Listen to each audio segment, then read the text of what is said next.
In the winter season, around December 25th, the people celebrated the winter solstice. And so the winter solstice would come about somewhere between December, from December 21st, and it goes all the way to around January 6th or so. And so the people of the North would celebrate different holidays, have different occasions based upon the winter solstice. In the wintertime, there is a period where there is no light. You are literally in darkness 24 hours of the day. And this stretches for a period of time. Now, could you imagine if you're living in Alaska, or living in Canada, or living in Norway, and you don't have central heating, and the cold is outside. It's darkness around you. People are dying from disease. It's a terrible time, and every family would probably lose somebody, or they would know of somebody dying from the cold and disease during that season. This is the winter solstice. And so when the sun starts to come out, the people now are looking at the sun as a life-giving force. And so during that time, a number of ceremonies were held in northern countries. In the far north was the Feast of the 12 Nights, which stretched from December 25th to January 6th. Also in ancient Greece, there was the Bacchanalia, which was held for their god Bacchus, the god of wine and sport and play. The Romans had the Saturnalia for their god Saturn, their main sun god Saturn. And so you find during these times that the people held ceremonies in the north. They would burn bonfires. The light was important, the fire, because the fire represents the light, the life-giving force for those who worship nature. Also in the north, they recognized that there was one tree that despite the cold would still remain alive. The evergreen tree, the fir tree. And so in some cases they would take this fir tree, believing that there was powers of life within the tree, and they would put it in their homes, set it there and put a light on the top of it, or burn them in the front, or they would make mistletoes and put them over their doorways, a type of what we would call ta'weez or tamima. It is an amulet, and they would hang the amulet over their doors, hang the amulets in their home, hoping that this fir tree, that this so-called life-giving force would protect them from the danger of the winter. And so their ceremonies developed around this. And this went on for hundreds of years. And you start to see changes going on from the early part of the Christian era in Southern Europe, where the major ceremonies held by the nature-worshipping people are combined with Christian names and Christian ceremonies, and therefore what comes forth to us is a mixture with the two streams coming together, where you get a monotheistic name or a monotheistic character with a pagan ceremony. And so the mixture of this together is what is giving us the present day holidays that we see. Number one, we understand that Isa alayhi salam, according to the different reports of the different scholars in many religions, he was not born in the cold weather. History shows us that he was born during the warm weather. So who was it that was born in the winter season? What is that? Who is that character now? Let us become detectives and try to find out the answer to this problem. Number one, you have to understand this concept of Saturn, the concept of Bacchus. When they are portrayed by the different artists who drew pictures of them, or the sculptures, they're usually portrayed as a heavy-set man with a white beard. And when in the Sistine Chapel, Michelangelo drew his picture, you could see the long flowing beard, and there are actually pictures of this man on a sled being drawn by snakes with wings. Snakes with wings. Snakes do not normally fly.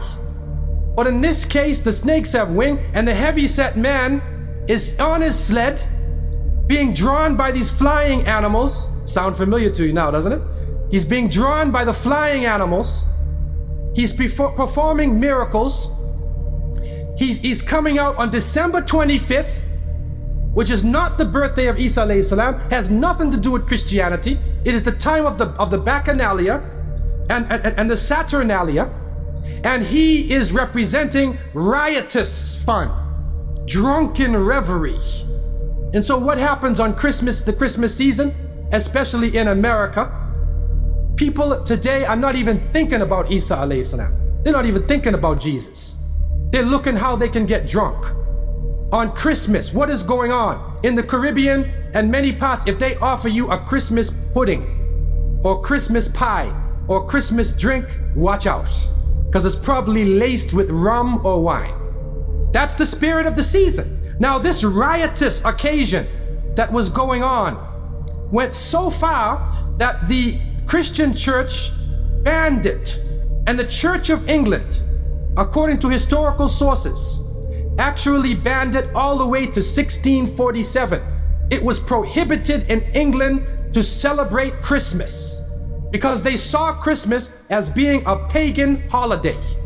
This is an official position taken by the Christian church, the Church of England, who were known at that time as Puritans. What happened was an individual was superimposed. A name was superimposed. We hear about the name of Saint Nicholas. That Saint Nicholas himself is actually coming from the ancient writings of Beowulf. And in these writings, which are done in the Scandinavian region, we find the name Nick or Nickel or Nicker. He was known as a demon, the demon of the north. He was known as the evil spirit of the north, the name of Odin, the evil principle. And so in Germany and in many of the northern countries, the people actually looked upon this so-called Saint Nick as being an evil force, and they would tell their children in the wintertime, don't go outside, because if you do, Nicholas will come along, Nickel will come along, he'll capture you, put you in his bag and take you away. And so they used it as a negative concept. In Isaiah, in what is left of the Bible, in chapter 4, in 14:13, the devil is known as the prince of darkness. And it is an understanding that his throne, the seat of his power, is in the north. Somewhere in the north is the seat of power of this evil. And so the Germans also, when they depicted this Nicholas, or this Pelsnickel, as they would say, Pelsnickel in German, it means a furry devil. When they depicted him as a man with red fur. He had red fur coat, and his base was in the north, and he was the essence of evil. And the Church of England till 1647 took the position that this celebration could not go on. So what we are actually seeing is that the Christmas occasion was actually the time of evil. It was the time of the belief in the Saturnalia and the Bacchanalia. And because of this, they shifted the occasion to New Year's Eve.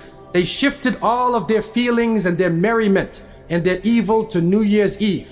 Now, before we go to that, looking back at Christmas, what is happening now in Christmas season?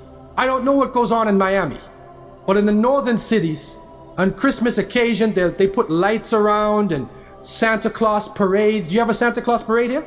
They have Santa Claus parades, and St. Nicholas is outside and he's in the streets, and everybody's talking about St. Nicholas, and the poor children are taught that St. Nicholas is going to come down your chimney.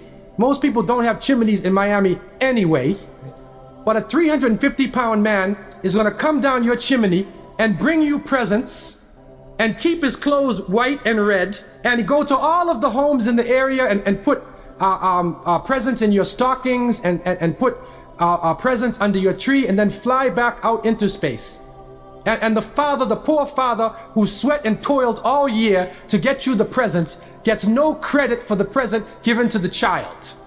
Saint Nicholas comes down the chimney, gives you this present, flies off into the night.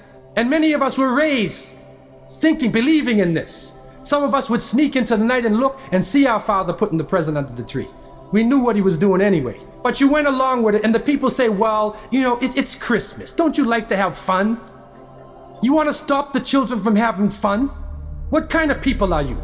But what are you teaching the children? You are using the name of Jesus, using the name of Isa alayhi salam, and you are using a figure who historically is the devil himself, wal-iyadu billah. They are using his figure, and he has now taken over the Christmas season. Christmas now to most people means materialism. You have to buy presents for your cousins and your friends, and you gotta buy about 34 presents. And you find that most American people are in debt for 6 months after Christmas. Now, where is Jesus? You get drunk, you fight, you lose all your money, the stores raise their prices.